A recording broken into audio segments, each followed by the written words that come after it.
I made it out to Descanso Gardens this morning, which I've been trying to do for a long time, and I only have one thing in mind to do. I brought my drawing book. I found a space at the Japanese gardens. I have my latte. I'm sitting at a little table, and I'm just going to draw for a while. I do want to do some exploring later though, because there are a lot of autumn decorations up, including pumpkins everywhere. So I do want to show you some of that, and I want to see some of that. But for now, I'm just going to soak in the nature because I really need that after the past few weeks. As I left the city and I was driving into the hills towards where the gardens are, I noticed that the smells outside started turning greener and greener, and it was like I felt a burden being lifted from me as those smells started to take over from the smells of the city, the exhaust and the asphalt and the people. To have that green scent just sort of fill my senses made me immediately aware of how much I needed it. And now I'm at the gardens. There's running water all around me, which really feeds my soul. I have coffee. My coffee took a little while longer, so they gave me a little croissant type thing, pastry. And I'm just gonna enjoy the natural environment.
So I think my drawing's improving. The worst thing about drawing for me is that I just don't have a lot of patience for it.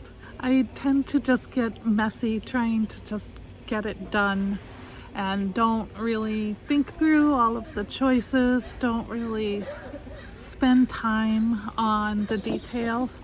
And I think that in a lot of ways that's an exercise in mindfulness, right? In getting lost in something. And I just don't have it right now. Or maybe I don't have it for drawing, or I don't know. Maybe I need more experience. For now though, the drawing exercise part of my morning is done. It is about 11 o'clock already. So I'm just gonna walk around a little bit, see some of the Halloween installations, and then head home for the afternoon. If nothing else, this has been really rejuvenating. Oh, and it's hot out. I didn't mention that earlier, but it's probably like 80 something degrees right now, and it's supposed to get up to 95 or higher today. So I really want to be back inside in the air conditioning by the time the temperature starts rising quickly.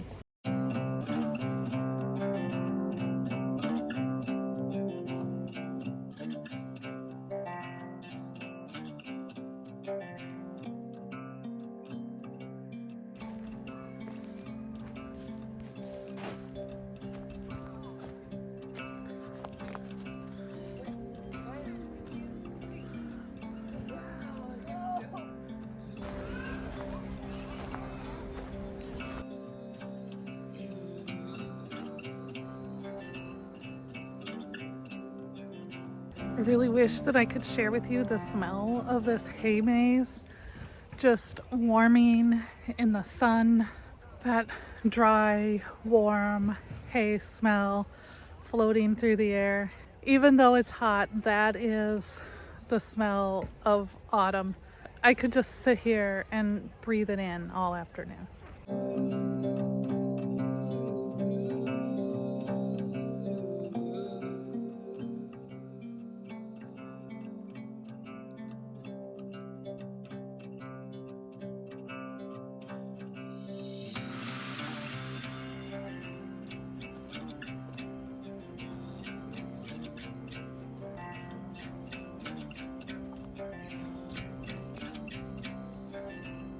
So they have a nighttime event where they light all of these up. Can't imagine how amazing that must be. It is definitely getting hot, so I am going to head home soon after wandering through and looking at all of the carved pumpkins and the displays. I think I'll take a little wander through the gift and plant shops too before I go home. But the last few weeks I've forgotten to tell you 3 good things, and I feel like that is a tradition that I love, and I love hearing about it from you. For those of you who haven't been with me very long, every Friday I try to tell you 3 good things that happened in my week. And that is not about toxic positivity or bragging. It's about a little ritual that we used to do with my son when he was in elementary school and even beyond, where every night at bedtime we would tell each other 3 good things that happened during our day. It was just a nice positive note to go to bed on every night. So I like to put my week to bed on Fridays by telling you my 3 good things from the week and having you tell me yours in the comments. So this week, my 3 good things are: first, that I had a quiet week where I was able to feel like I was getting on top of the work that I want to put out, and actually getting back into a groove and a schedule after the mess that was September. I needed some quiet and solitude, and I got it this week. I also got lots of sleep, which was also good. Back home in my studio, and my second good thing this week is that I have been meditating more regularly. I forget when I let my practice lapse what a big difference a meditation practice makes in my life. And it doesn't even have to be a lot. A 10-minute meditation a day is enough for me to feel better. It's enough for me to have that practice that I can start bringing mindfulness into the rest of my day outside of the time when I'm sitting down and actively meditating. I have this inkling inside me that I would like to, at some point, become a meditation instructor because it has meant so much to me, and I think that I might have something to bring in terms of being aware of how trauma and trauma processing can impact the practice of meditation. And I would like to share that, but I know that I need so much more education and experience to be able to do that in the future.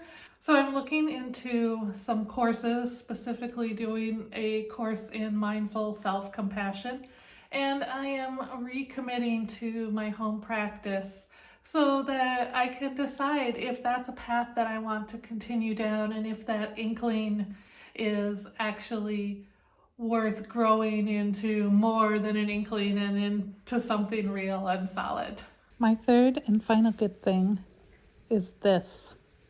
When I designed my studio, I wanted a big open space so that I could do yoga, or probably more frequently, just lie on the floor and think. I feel like I think really well lying on the floor.